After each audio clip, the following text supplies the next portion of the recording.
పర్లేదు పడుకోవచ్చు. శ్రీకాంత్ గారు,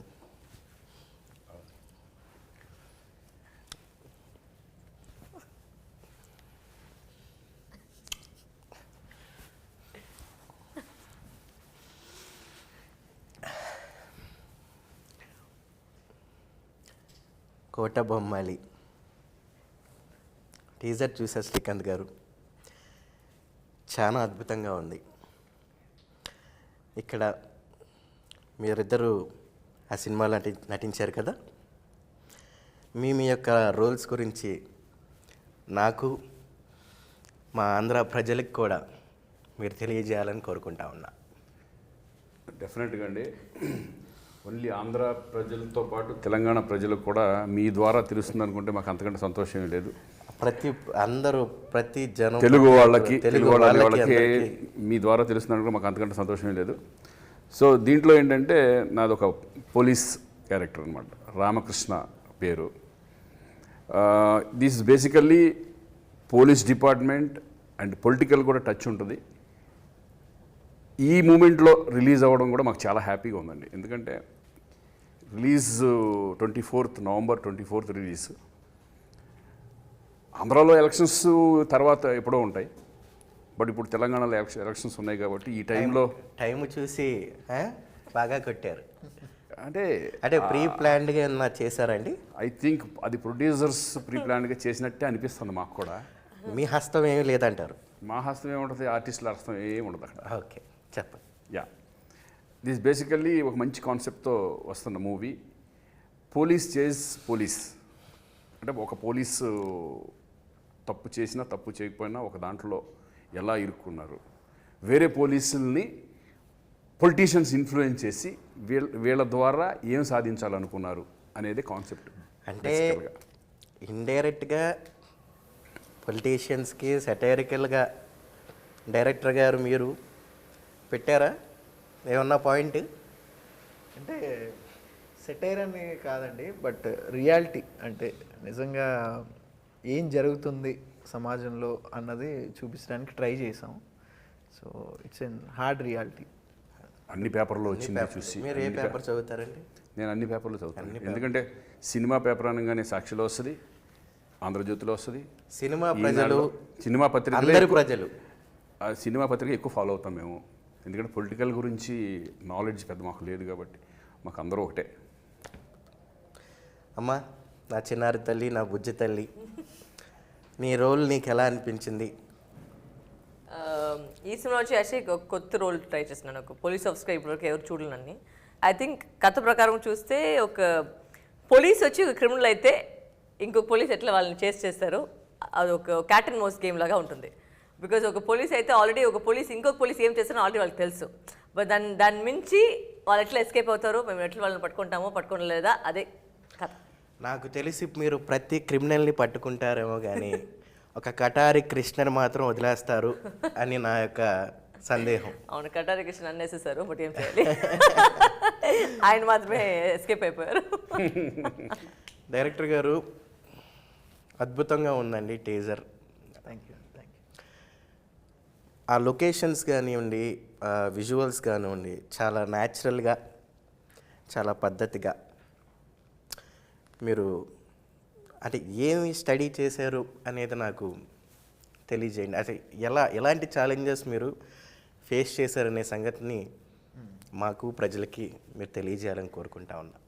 ముందు ఈ కథ చేసినప్పుడు దీన్ని శ్రీకాకుళం బ్యాక్డ్రాప్లో పెట్టాలన్నది మెయిన్ థాట్ అండి. సో అందుకని కొంచెం ఆ ఆస్థెటిక్స్ ఉండేలాగా మొత్తం మ్యాక్సిమం మీరు ఇప్పుడు సినిమా అంతా చూస్తే అంతా అవుట్డోర్ ఎక్కువ ఉంటుందండి. అంటే ఇంటీరియర్స్ ఉన్నా సరే, బట్ బయట షూట్ చేసింది ఎక్కువ, ఫారెస్ట్లో కానీ లేకపోతే నైట్ షూట్ చేసేటప్పుడు కానీ. సో అంత ఎక్స్టీరియర్ పార్ట్ ఎక్కువ అనమాట. సో కొంచెం నైట్ షూట్స్ చేస్తున్నప్పుడు కొంచెం ఆ ఇబ్బందులు అటు ఇటు పడ్డాం. బట్ బ్యూటిఫుల్గా సినిమాటోగ్రఫీ అనేది మా కథని అంటే వే ఆఫ్ స్టోరీ టెల్లింగ్కి చాలా హెల్ప్ అయిందండి. అండ్ అరకులో షూట్ చేసాం ఆల్మోస్ట్. సో చాలా మంచి లొకేషన్స్, మన పాడేరు సైడ్, అరకు సైడ్ ఇప్పుడు దాకా ఎక్స్ప్లోర్ చేయని మంచి మంచి లొకేషన్స్ని ఈ మూవీలో మీరు చూడొచ్చండి. అద్భుతం. శ్రీకాంత్ గారు, మా సమయంలో మీరు మాకు ఒక ఫ్యామిలీ హీరోగా, ఒక రొమాంటిక్ హీరోగా రకరకాలుగా మిమ్మల్ని చూస్తూ ఉండేవాళ్ళం. మేము సినిమాలకు పోతూ ఉండేవాళ్ళం. వెళ్ళి ఆ ఫ్యామిలీ జోనర్ మీరు ఎప్పుడు టచ్ చేస్తారు అని ప్రజలకేమో నాకు తెలియదు, కానీ నాకు ఆశగా ఉంటా ఉంది. ఫ్యామిలీ జోనర్ అవును, ఎస్, నేను అంతా బిగినింగ్లో అంతా క్యారెక్టర్ ఆర్టిస్టులుగా చేస్తూ ఉన్నారు, అద్భుతం. సోలో హీరోగా మీరు యా డెఫినెట్గా. అప్పుడు అంటే నాకు ఒక పక్కన ఇది చేస్తున్నాను, సోలో హీరో కూడా ఇది అవుతుంది. But only family oriented films ఇప్పుడు వరకు ఎట్లా రిసీవ్ చేసుకుంటారు అనేది చిన్న ఇది డిఫరెంట్ కాన్సెప్ట్ మూవీస్ లాగా చేస్తున్నాను నేను. అంటే హీరోయిన్లు పెట్టుకుని మళ్ళీ డ్యాన్స్లు అలా కాకుండా జస్ట్ మీకేంటండి డ్యాన్స్ చేస్తే మేము ఉన్నాం విజిల్ వేయడానికి. అంటే మీరు చెప్పండి కొంచెం ఆ ప్రజలకు కూడా మా సినిమాలు కొంచెం చూసి పెట్టమని. ఖచ్చితంగా. అప్పుడు డెఫినెట్గా వాళ్ళు ఆదరిస్తే వాళ్ళు చూస్తే డెఫినెట్గా మేము చేస్తామండి. ఖచ్చితంగా. అది ఇంకా డైరెక్టర్ గారు ఆ రోల్ విషయంలో మిమ్మల్ని ఏ రకంగా ప్రోత్సహించారు, ఏ రకంగా మీకు రోల్ తాలూకు బలాన్ని మీకు క్యారెక్టర్ విషయంలో, అంటే మీరు ఇదివరకు ఎప్పుడు చేయని క్యారెక్టర్ మీరు చేశారని చెప్పారు. అది ఒప్పించడానికి మీకు మీ మనసుకి ఆయన ఎటువంటి ఆన్సర్ ఇచ్చారు? నేను ఎప్పుడు ఒక రోల్ చూసేటప్పుడు నేను కథనే చూస్తాను. నాకు వచ్చి కథనే హీరో, దాని తర్వాతనే ఎవరు అట్లా చేస్తున్నారు అనేది అది సెకండరీ. నాకు ఐ ఆల్వేస్ అది కొత్త సినిమా కాబట్టి, కొత్త వాళ్ళు కాబట్టి ఎవరైనా ఉండొచ్చు, బట్ మెయిన్గా వచ్చి కథ ఎలా ఉంది, ఆ కథలో మేమేం చేస్తున్నాము. సో అట్లా చూసి ఈ కథలో వచ్చి I got a very important role of the film. అంటే నేను చేస్తలేదు ఏ సినిమా, ఆ సినిమాలో ఏదో అది ఉంటే నేను చేస్తాను. సో ఆబ్వియస్లీ అక్కడే వచ్చి ఒక పెద్ద టిక్ పాయింట్ నాకు, because the film is fantastic. And screen play లాగా చూస్తే ఇట్స్ వెరీ రేసీ, చాలా ఫాస్ట్గా ఉంటుంది. అండ్ ఐ థింక్ ఈ కాలంలో వచ్చి అందరూ వచ్చి ఇప్పుడు పేషెన్స్ తక్కువైపోయింది అందరికీ. సో వెంటనే వచ్చి కథలోకి వెళ్ళిపోవాలి, వెంటనే వచ్చి కథ స్టార్ట్ అవ్వాలి, వెంటనే వచ్చి స్టార్ట్ అవ్వాలి. అట్లుంది ఇప్పుడు ఆడియన్స్ ఇప్పుడు కరెంట్గా. మీరు ఎట్టు మేము లేదు కానీ చెప్తే కూడా, but that is the current situation. ఎవరికి వచ్చి ఇప్పుడు ఒక సినిమా చూసేకి పేషెన్స్ చాలా తక్కువైపోయింది. So we have to get into the matter immediately. So అట్లా చూస్తే ఈ సినిమా వచ్చి it keep you on the edge of the seat. Game నడుస్తుంది, what is gonna happen, and it's mix of political, police, chase అన్నీ ఉంది, plus ఎమోషనల్గా కూడా చాలా ఉంది. సో ఇట్స్ ఒక ప్యాకేజ్గా చాలా బాగుంటుంది ఒక సినిమాలో. తమిళనాడులో ఓటు హక్కు ఉందా అమ్మా? సారీ, తమిళనాడులో మీకు ఓటు హక్కు ఉందా అంటా ఉన్నా. ఖచ్చితంగా ఉంది. నాకు తమిళనాడుకి వచ్చిన ఓట్ ఖచ్చితంగా ఉంటుంది. వేస్తారా? ఎప్పుడు వేస్తానండి. Oh very I always go back to oat. Thanks అండి. చాలా అద్భుతంగా ప్రతి ఒక్క క్వశ్చన్కి కూడా ఏమాత్రం భయపడకుండా ఆన్సర్ చేసిన మీ ముగ్గురికి కూడా చేతులెత్తి నమస్కరిస్తూ ఉండా. Thank you. మీరు అడిగిన క్వశ్చన్ కూడా మాకు చాలా హ్యాపీగా ఉన్నాయి కాబట్టి సమాధానం చెప్పగలిగాం. దానికంటే లోతుకి వెళ్ళి అడుగుంటే మనకు మేము చెప్పేవాళ్ళం కాదు. Thank you very much. Interview అయినాక అడుగుదా? ఇంటర్వ్యూ పక్కెళ్ళి మన ఇద్దరం మాట్లాడుకుందాం. కాబట్టి నా ప్రతి అక్క, నా ప్రతి చెల్లమ్మ, నా ప్రతి అన్న, నా ప్రతి తాత, మీరందరూ కూడా కోట బొమ్మాలి సినిమాకి వెళ్ళి శ్రీకాంత్ గారిని, డైరెక్టర్ గారిని, వాళ్ళ యూనిట్ అందరినీ కూడా మనస్ఫూర్తిగా ఆశీర్వదించాలని మనస్ఫూర్తిగా కోరుకుంటా ఉన్నాను. శ్రీకాంత్ గారు నమస్తే. డైరెక్టర్ గారు బాగున్నారమ్మా? మరి కూర్చో. ఎలా ఉన్నారు? నాకేంటండి, ప్రజల ఆదరణ, ప్రజల ప్రేమ నాపై, అన్నయ్య గారి పైన ఎప్పటికీ ఉంటుంది, మీకు తెలుసు ఆ విషయం. బాగుంది టీజర్. కానీ ఈ సాంగ్ అయితే నాకు మన వరుణ్ పెళ్లిలో లింగ లింగ లింగ లింగిడి ఆ సాంగ్ వస్తుంది. ఏంటి, ఏ సినిమారా బాబు, నేను షాక్ అయిపోయాను. అది డైరెక్టర్ గారిదే అనుకుంటు కదా, మొత్తం కర్త కర్మ క్రియ. ఎలా తీశారు సాంగ్, అంటే ఎక్కడి నుంచి? అది బేసిక్గా శ్రీకాకుళంలో ఉన్న ఒక జానపదం అండి. సో దాని నుంచి, అంటే మీకు కూడా బాగా ఇష్టం శ్రీకాకుళం పాటలు కానీ. ఖచ్చితంగా. బై బై ఎన్ని సినిమాల్లో బద్రి దగ్గర స్టార్ట్ అయింది కదా, మంగారు రమణమ్మ. సో ఒక ఫోక్ సాంగ్ పెట్టాలన్న దానికి మొదటి ఇన్స్పిరేషన్ మీరే అండి. సో ఎందుకంటే చాలా ఫోకులు విన్నాం మన తెలుగు ప్రజలు. ఈ లింగిడి లింగిడి ఏంటంటే నేను ఎప్పుడో ఒకసారి ఏదో పెళ్ళిలో ఎవరో పాడుతున్నప్పుడు విన్నా. తర్వాత దీన్ని ఎందుకు మనం సిచ్యువేషన్ ఉంది, దీన్ని కొంచెం కాంటెంపరీగా మంచి బీట్తో ఈ పాట పెడితే మన జానపదాలని ఉనికి మళ్ళీ మనమే చాటి చెప్పాలన్న దాంతోనే ఈ సాంగ్ పెట్టడం జరిగింది. నచ్చను నిజంగా. శ్రీకాంత్ గారు, ఎలా నడుస్తుంది మా అబ్బాయి Charan game changer shooting? Already మీకు అన్నీ తెలిసిపోయి ఉంటాయి కాబట్టి తెలుసండి, మీ నోట్లో నుంచి వింటాం మాకు. Is amazing script.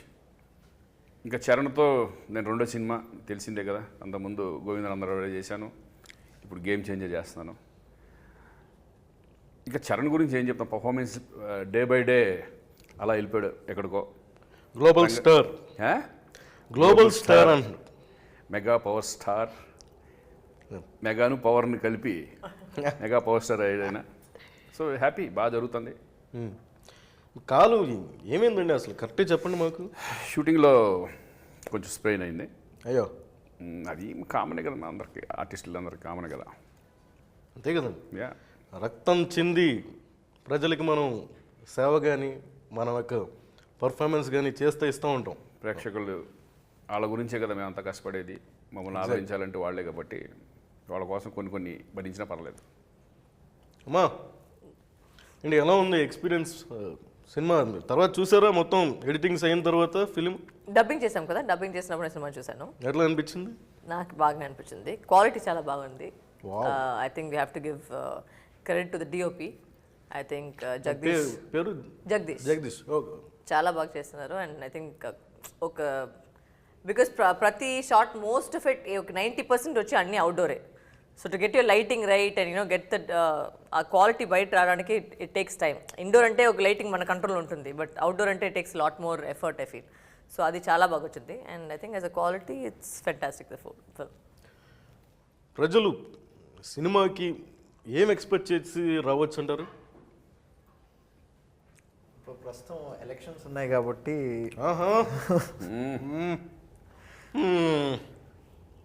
మీరు కూడా చూస్తే బాగుంటుంది ఈ సినిమా. ఖచ్చితంగా. అంటే పొలిటికల్ టచ్ ఉంటుంది కానీ ఏ పొలిటికల్ పార్టీకి సంబంధించింది కాదు ఇది. జనరల్గా మనం పేపర్లో చదివింది కానీ జరిగే ఇన్సిడెంట్ని కొన్ని తీసుకొని దాన్ని డిజైన్ చేసింది ఇది. ఇది బేసికల్గా పోలీస్ వర్సెస్ పోలీస్ లాగా ఉంటుంది సబ్జెక్టు. అది పొలిటికల్ వాళ్ళు ఎలా ఇన్ఫ్లుయెన్స్ చేస్తున్నారు పోలీసుల్ని, అవన్నీ ఉంటాయి దీంట్లో. డబ్బు ఇచ్చి ఓట్లు అవన్నీ మొత్తం అన్నీ టచ్ చేశారు, బట్ ఏ పొలిటికల్ పార్టీకి సంబంధం లేదు. ఓవరాల్గా మంచి గట్టిగా పిండారు సబ్జెక్ట్. బాగుంటుంది. మీకు బాగా నచ్చుతుందండి. ఖచ్చితంగానా? ఖచ్చితంగా. ఓకే, ఈ సినిమా సూపర్ డూపర్ హిట్ అవ్వాలని నేను కోరుకుంటున్నాను. నాకు పిలుస్తారు నన్ను సినిమా? మీరు ఇప్పుడు ఈ బిజీలో వస్తానంటే ఇంకా అంతకంటే హ్యాపీగా ఉంది. ఇప్పుడు బిజీగా ఉన్నారు కదా బాగా, మీ పనిలో మీరు విజయవంతం అవ్వాలని కోరుకుంటున్నాం. ఖచ్చితంగా ప్రజలందరూ కూడా కోటబొమ్మలి సినిమా చూడాలని ఆదరించాలని మనస్ఫూర్తిగా కోరుకుంటూ ఉన్నాను. జై హింద్. కూర్చోండి. మీ అందరినీ చూడడం చాలా ఆనందంగా ఉంది. మా వాళ్ళని కొంచెం మేకప్ సెట్ చేయమంటే సెట్ చేయలేకపోయారు. మీరు వస్తున్నప్పుడు గుర్తుపట్టలేదు బాబు గారు, ఎందుకంటే అది లేదు. మన గడ్డం మేకప్ సెట్ చేయలేకపోయారు. జస్ట్ వాళ్ళకి నేను తర్వాత బాలయ్య బాబు గారి ద్వారా మాట్లాడిస్తాను, అప్పుడు కానీ వాళ్ళు డిసిప్లిన్లోకి రారు. సో డైరెక్టర్ గారు ముందుగా నమస్కారాలండి. శ్రీకాకుళం బ్యాక్డ్రాప్ నుంచి కథ ఎందుకు తీసుకున్నారో తెలియజేయండి. సో అంటే ఈ కథకి ఒక చిన్న రానెస్ డెఫినెట్లీ కావాలండి. అంటే ఆంధ్ర ఒరిస్సా బోర్డర్లో జరిగే కథ. సో ఖచ్చితంగా ఆ టెర్రైన్ అంటే మనకి శ్రీకాకుళం. అండ్ ఈ క్యారెక్టర్కి ఉండే కొంచెం ఒక రఫ్నెస్, ఆ రానెస్, అండ్ ఇప్పుడు ఆ మాండలికం ఈ కథకి చాలా ఎడిషనల్గా ఫెచ్ అవుతాయండి. సో అందుకనే శ్రీకాకుళం బ్యాక్డ్రాప్ తీసుకుని అక్కడ షూట్ చేయడం జరిగింది. మ్యాక్సిమం టీజర్లో కూడా శ్రీకాంత్ గారు టూ మాటలు అనేవి కూడా మాకు వినిపించినాయి. మీరు అంత డేర్ స్టెప్ ఎందుకు తీసుకున్నారో మాకు తెలియజేయండి. ఆ డేర్ స్టెప్ నేను తీసుకుంది కాదు, ఆ డైరెక్టర్ను ప్రొడ్యూసర్ తీసుకున్న డేర్ స్టెప్ అది. అలాంటి నాకే ఇష్టం ఉండదు జనరల్గా అలా మాట్లాడడం. బట్ ఆ సిచ్యువేషన్ ఈజ్ వెరీ, ఇప్పుడు మనకు కోపం వస్తే ఒక్కోసారి తప్పున ఏమిటో అనేస్తాం కదా, ఆ టైప్లో వచ్చింది అది. బట్ సెన్సార్ వాళ్ళు ఉన్నారు కదా, వాళ్ళు థియేటర్లో చేసేటప్పుడు వాళ్ళకి తెలిసిపోద్ది చేయాలా లేదా. ఇంకా చాలా టూలు ఉన్నాయా? ఎక్కువ లేవు, చాలా ఇంపార్టెంట్ అనుకున్నవి మాత్రం ఉంటాయి. బట్ అలా లేవులేండి, పర్లేదు. నమస్తే అమ్మా. పాలిటిక్స్ గురించి మీకు ఏమన్నా టచ్ ఉందా? టచ్ ఉంది సార్ పాలిటిక్స్ గురించి. ఇప్పుడు మీ ఎలక్షన్స్ కూడా వస్తుంది కదా 30th ఇప్పుడు. అవునమ్మా. తెలంగాణ, ఆంధ్ర అయినా, తమిళనాడు అయినా? ఓట్ లేదు సార్, నాకు తమిళనాడు ఓటే. But I will support elections. I think మీకు ఆంధ్రాలో ఓటు హక్కు ఇస్తాము, నాకే మీరు వచ్చి ఓటు వేయాలని నేను కోరుకుంటా ఉన్నాను. I definitely come vote sir. నాకు ఓటింగ్ అంటే చాలా ఇష్టం సార్, అందరూ ఓట్ చేయాలి. So I believe in that. అవునా అమ్మా? ఈ సినిమాలో కూడా ఒక పాయింట్లో వచ్చి అది టచ్ చేస్తున్నాము. అంటే ఓటింగ్ గురించి అందరూ పోయి ఓట్ చేయాలి, కరెక్ట్గా ఓట్ చేయాలి. ఓట్ చేసి మాత్రం కాదు, కరెక్ట్గా ఓట్ చేయాలి. అది పూర్తిగా సినిమా అంటే పొలిటికల్ సినిమా కాదు, బట్ అది కూడా వచ్చేస్తుంది. బికాజ్ మొత్తంగా వచ్చి పోలీస్ ఒక చేస్ లాగా ఉంటుంది, బట్ ఆ ప్రెషర్ వచ్చి మొత్తంగా పొలిటికల్ సిస్టమ్ నుంచినే వస్తుంది. సో అది ఒక కలిసి ఒక మంచి ఒక ప్యాకేజ్ లాగా ఈ సినిమా ఉంటుంది. ఓకే, మేము కూడా చాలా ఆసక్తిగా ఉన్నాము సినిమా చూడటానికి. ఈ సినిమా నుంచి శ్రీకాంత్ గారు, మీరు చాలా ఎక్స్పీరియన్స్డ్ ఆర్టిస్ట్. ఈ సినిమా నుంచి మీరు కొత్తగా ఏం నేర్చుకున్నారో, ఏం తెలుసుకున్నారో చెప్తారా? అంటే కొత్తగా నేర్చుకుంది అనేది ఆల్రెడీ పేపర్లో అట్లా చూసింది. ఈ సినిమా యాక్చువల్గా సినిమాలో పొలిటికల్ టచ్ ఉంది అంటే మీకు చెప్పేంత కాదు కానండి. దీంట్లో పొలిటీషియన్స్కి పోలీస్ డిపార్ట్మెంట్ ఎలా ఇన్ఫ్లుయెన్స్ అవుతుంది ఒకటి, అలాగే కులాలు మతాలు వీటి గురించి కొన్ని టచ్ చేయడం జరిగింది. అంటే ఓటు బ్యాంకింగ్ ఎలా చేయాలి, ఏంటి, ఎలా కులాల వారీగా ఏంటి అనేది కూడా దీంట్లో టచ్ చేయడం జరిగింది. అలాగే డబ్బులు పంచడాల దగ్గర నుంచి వీళ్ళని పోలీస్ డిపార్ట్మెంట్ని ఎలా ఉపయోగించుకున్నారు, ఇవన్నీ కూడా టచ్ చేయడం జరిగిందండి. బట్ మేము పొలిటికల్ సినిమాలు చాలా చేశాను నేను అంతకుముందు. ఆపరేషన్ దుర్యోధన కానీ, మహాత్మా కానీ ఇవన్నీ చేసాం. కానీ మాకు ఆర్టిస్ట్గా చేయడం వరకే, కానీ దాంట్లో పాలిటిక్స్లో ఏం జరుగుతుంది దాని గురించి పెద్ద అవగాహన కూడా మాకు లేదు జనరల్గా. ఎందుకంటే మీకు తెలుసు, మేము ఎప్పుడు పాలిటిక్స్లోకి రాలేదని తెలుసు. ఓన్లీ చూసి సినిమా డైరెక్టర్ ఏం ప్లాన్ చేస్తాడో దాన్ని చూసి కొంచెం అవగాహన ఉంటుంది. మరి అవగాహన లేకుండా ప్రతి పౌరుడు కూడా పాలిటిక్స్ మీద అవగాహన తెచ్చుకోవాలి.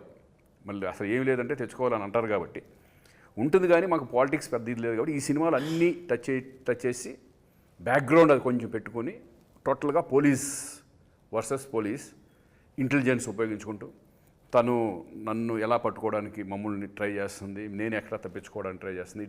చిన్న ఒక Tom and Jerry type of స్క్రీన్ ప్లేలో పొలిటికల్ బ్యాక్డ్రాప్ తీసుకున్న సినిమా ఇది. మొత్తానికి మా పొలిటికల్ లీడర్స్ మీద మీరు పడిపోయారా? రొమాంటిక్ సినిమాలు, యాక్షన్ సినిమాలు చేసుకోవచ్చు కదమ్మా. అలా అని కాదండి, పొలిటికల్ పబ్లిక్లో బాగా ఎక్కువ ఉంటారు. రొమాన్స్ కంటే ఇది ఎక్కువ ఉంటుంది కాబట్టి, అంటే పబ్లిక్ అందరికీ తెలుస్తుంది కాబట్టి వీటి మీద కొంచెం అవగాహన ఎక్కువ ఉందంట డైరెక్టర్ గారికి. అందుకని ఈ టైప్ ఆఫ్ సబ్జెక్ట్ ఎన్నుకున్నారు. చెప్పండి. అంటే కొన్ని కథలు కొన్ని చెప్పాలనిపిస్తుంది. అంటే సిస్టంలో ఉన్నవాళ్ళు సిస్టానికి బలైపోతే ఏంటన్నది ఈ సినిమాలో అల్టిమేట్ ఐరనీ అండి. సో ఆ పాయింట్ని బలంగా చెప్పాలన్నది నా ఫస్ట్ నుంచి ఉందండి. అంటే ఇప్పుడు ఒకే సిస్టంలో ఉన్న వాళ్ళు అదే సిస్టానికి బలైపోతే అది ఎలా అన్నది నేను బాగా ఎగ్జైట్ అయ్యి, సో దాని మీద కొంచెం థ్రిల్లింగ్గా అండ్ బ్యూటిఫుల్ పెర్ఫార్మెన్సెస్ అండి. అంటే ఇందులో ఏ క్యారెక్టర్కి, అంటే నేను క్యారెక్టర్స్ అని ఎందుకు మాట్లాడుతున్నానంటే ఇది హీరోయిన్ అంటే ఆ సెటప్ కాదండి. ప్రతి ఒక్కరికి ఒక క్యారెక్టర్ ఉంది. ఆ క్యారెక్టర్ ఎలా బిహేవ్ చేస్తుంది, ఎలా మాట్లాడుతుంది అన్న దాని మీద చాలా ఎక్స్ట్రాడినరీ పెర్ఫార్మెన్స్. అంటే శ్రీకాంత్ గారు కానీ, వరలక్ష్మి గారు కానీ, రాహుల్ కానీ, శివాని గారు కానీ మీకు బయటకు వచ్చేటప్పటికి ఆ క్యారెక్టర్సే కనబడతాయి. సో ఆ క్యారెక్టర్స్ ఎగ్జైట్ చేసాయి అండ్ ఆ స్టోరీ వరల్డ్ ఎగ్జైట్ చేసింది. సో అందుకనే ఈ కథని ఎలా అన్నా జనాల్లోకి తీసుకెళ్ళాలి and this is the right time అని కూడా అనిపించింది. ఇప్పుడు జరుగుతున్న ఎలక్షన్స్కి మీకు బాగా తెలుసు ఇప్పుడు వాతావరణం ఎలా ఉందో. సో ఓటు వేసే ముందు మనం కులం అని మతం అని మన ఓటుని అమ్మేసుకోకుండా కొంచెం ఆలోచించి ఓటేస్తే బాగుంటుంది అన్నది జస్ట్ టచ్ చేసాం అంతే. చాలా బ్రహ్మాండంగా చెప్పారు తమ్ముడు. ఫ్యూచర్లో మీరు మంచి విజనరీగా మీరు కూడా రాష్ట్రాన్ని అభివృద్ధి చేయాలనుకుంటే మన తెలుగుదేశానికి రండి, మీకు అద్భుతమైన ఎమ్మెల్యే టికెట్ ఇస్తాము. కావాలా? వద్దండి, నాకు పాలిటిక్స్ వద్దు సార్, నేను సినిమాలు చేస్తాను. పాలిటిక్స్ వద్దు, కానీ మా పొలిటీషియన్స్ మీద మీరు సినిమాలు వేస్తూ ఉంటారు. ఎంతవరకు న్యాయం? అంటే ఇప్పుడు కాదండి పాలిటిక్స్, అటు తిరిగి ఇటు తిరిగి నాకే వేస్తున్నారు మీరు. అద్భుతంగా మీ సినిమా వెళ్ళాలని జనాలందరూ నవంబర్ 24వ తారీఖున సినిమా చూడాలని మనస్ఫూర్తిగా కోరుకుంటున్నాను. నమస్తే. థ్యాంక్ యూ బాబు గారు. మీ అందరి విషెస్. ముగ్గురు రాజకీయ నాయకులు మాతో మాట్లాడడం చాలా సంతోషంగా ఉంది. మా సినిమాని మీ ముగ్గురు కలిసి ప్రమోట్ చేస్తే అంతకంటే సంతోషం మాకేమీ లేదండి. కేసీఆర్ గారు కూడా వచ్చేవాళ్ళు కొంచెం బిజీగా ఉండి రాలేకపోయారు. ఆయన కూడా ఆయన ఆశీర్వాదం ఎప్పుడు మాకు ఉంటుంది. అంటే కేసీఆర్ గారిలా నాకు ఇమిటేషన్ రాదు సార్, అందుకే నా వల్ల కాక చంద్రబాబు నాయుడు గారితో మేనేజ్ చేశా. నేను చేశాను ఆయన సినిమా ఒకటి, కేసీఆర్ గారు బయోపిక్. వావ్. బట్ ఆయనలాగా ఇంపాసిబుల్ ఏదో అలా. నేను అంతకుముందు పోలీస్ డిపార్ట్మెంట్ పోలీస్ క్యారెక్టర్ చేశాను. ఆపరేషన్ దుర్యోధన కానీ, ఖడ్గం కానీ, మహాత్మా కానీ, ఈ టైప్ ఆఫ్ సినిమాలు కొన్ని ఉన్నాయి. బట్ ఇది ఎందుకు స్పెషల్ అంటే ఆడియన్స్కి చాలా దగ్గరలో కనెక్ట్ అయ్యే కాన్సెప్ట్. ఆడియన్స్ డెఫినెట్గా ఫీల్ అయ్యి ఈ సినిమా నేను చేసిన ఈ మధ్యకాలం ఫిలింలో నాకైతే పర్సనల్గా ఏంటంటే నాకు కొత్తగా ఉంటుంది అనే ఫీలింగ్ వచ్చింది. మీరు చూస్తున్నారు ఈ మధ్య నేను కొన్ని క్యారెక్టర్స్ అఖండ కానీ, దేవరాలో చేస్తున్నారండి. ఇప్పుడు దేవరా చేస్తున్న game changer Shankar and Ramachandra అది. బట్ ఎన్నో వెళ్తే బట్ నేను ఈ మధ్యకాలంలో ఈ కొన్ని సంవత్సరాలుగా చేసిన సినిమాలో దిస్ ఈజ్ ద మళ్ళీ మంచి సినిమా చేశాను ఒక తృప్తి అనేది ఉంటుంది అనుకుంటున్నాను. అది 24th నవంబర్ ఆడియన్స్ డిసైడ్ చేస్తారు డెఫినెట్గా ఎలా ఉంటుంది అనేది. బాగుంటే డెఫినెట్గా చూస్తారు. So happy. Madam, crack film నుంచి మీ యాక్టింగ్ అంటే నాకు చాలా ఇష్టం. కటారి కృష్ణ మీ బాండింగ్ అంటే మీరు చాలా సిన్సియర్గా లవ్ చేశారు అనిపించింది కటారి కృష్ణ. పాపం అతను మిమ్మల్ని మోసం చేశాడు, అది వేరే ఇష్టం. బట్ మీలాంటి గర్ల్ ఫ్రెండ్ నాకు కావాలి అంటే ఆ క్యారెక్టర్ జయమావా అలాంటి గర్ల్ ఫ్రెండ్ ఉంటే నేను పెళ్లి చేసుకుందాం అని కోరుకుంటున్నాను. మీ ఎక్స్పీరియన్స్ ఏంటి? దీంట్లో ఎందుకు నేను ఒప్పుకుంటే ఆల్సో బికాజ్ ఐ థింక్ ప్రతి సినిమాలో నేను ఏదో డిఫరెంట్గా ట్రై చేయాలని నేను ట్రై చేస్తాను. దీంట్లో వచ్చి I think first time cinema I mean చాలా షూటింగ్ జరిగింది, బట్ ఫస్ట్గా వచ్చి నేను పోలీస్ ఆఫీసర్గా వచ్చేది వచ్చి ఐ థింక్ ఇదే ఫస్ట్ సినిమా. సో తెలుగులో, తమిళలో చాలా చేసినాను, మలయాళంలో చాలా చేశాను, బట్ తెలుగులో వచ్చి ఫస్ట్ టైం ఒక పోలీస్ ఆఫీసర్గా చేసేది వచ్చి ఈ సినిమానే. అండ్ ప్లస్ శ్రీకాంత్ గారి దాంట్లో ఒక టఫ్ ఇచ్చేకి అదొకసం ఉండే ఒక క్యారెక్టర్. కాంపిటేటివ్గా ఫీల్ అయ్యారా మేడం యాక్టింగ్? నేను జనరల్గా వచ్చి I like to work with seniors people because it's nice to మనకు ఒక పుష్ ఉంది కదా, వాళ్ళంత బాగా చేశారంటే మేము కూడా బాగా చేయాలని ఒక ఫీలింగ్ వస్తుంది కదా లోపల నుంచి. అట్లా ఆల్వేస్ లైక్ దట్. ఇప్పుడు బాలయ్య సార్ దాంట్లో చేసేటప్పుడు కూడా అట్లా ఫీల్ అవుతుంది. ఆయనకు నిలిచేటప్పుడు మేము అంత ఆయనకి టఫ్ ఫీల్ అంటే అదొక హై కదా, మేము కరెక్ట్గా పర్ఫామ్ చేయాలి, వాళ్ళకి ఒక టఫ్ ఫీల్ అంటే అది ఇట్స్ బ్యాలెన్సింగ్ గేమ్. సో ఆ టైప్ చూసేటప్పుడు ఈ సినిమాలో వచ్చి చాలా బాగుంది. బికాస్ ఇప్పుడు సినిమా ప్రకారం చూస్తే ఆయన కూడా ఒక సీనియర్ పోలీస్ ఆఫీసర్, నేను కూడా పోలీస్ ఆఫీసర్. అంటే వాళ్ళు వచ్చి నాకు ముందే ఏం చేశారని వాళ్ళు కూడా తెలుసు, నాకు కూడా తెలుసు. బట్ దాన్ని మించి వాళ్ళు ఎస్కేప్ అవ్వాలి, నేను వాళ్ళు పట్టుకోవాలి. So it's a very interesting screen play. అయితే ట్విస్ట్లు చాలా గట్టి నాకు ఎందుకో నాకు అనిపిస్తుంది గట్టి ప్లాన్ చేసాం అన్న మొత్తానికి. ట్విస్ట్లు కూడా అంటే ఎక్స్పెక్టెడ్ ట్విస్ట్లు ఉండవు అసలు, అంటే ప్రెడిక్టబుల్గా ఉండలేదు. అసలు అన్ఎక్స్పెక్టెడ్గానే డ్రామా అయినా సరే దాన్ని చాలా థ్రిల్లింగ్గా చెప్పడానికి ట్రై చేసాం. ఇట్స్ ఎ గుడ్ డ్రామా, మంచి థ్రిల్తో. కోట బొమ్మాలికి ఏమన్నా పార్ట్ 2 ఉంటుందా? ఇది ఫస్ట్ ఇది హిట్ అయితే దాని తర్వాత ఫోర్స్ చేసి మేమే రాపిస్తాం. అంతేనంటారా? థ్యాంక్ యూ థ్యాంక్ యూ అన్న, జరిగింది. ఆల్ ద బెస్ట్ అన్న. మీకు మీ యూనిట్కి అందరికి కూడా థ్యాంక్ యూ సో మచ్.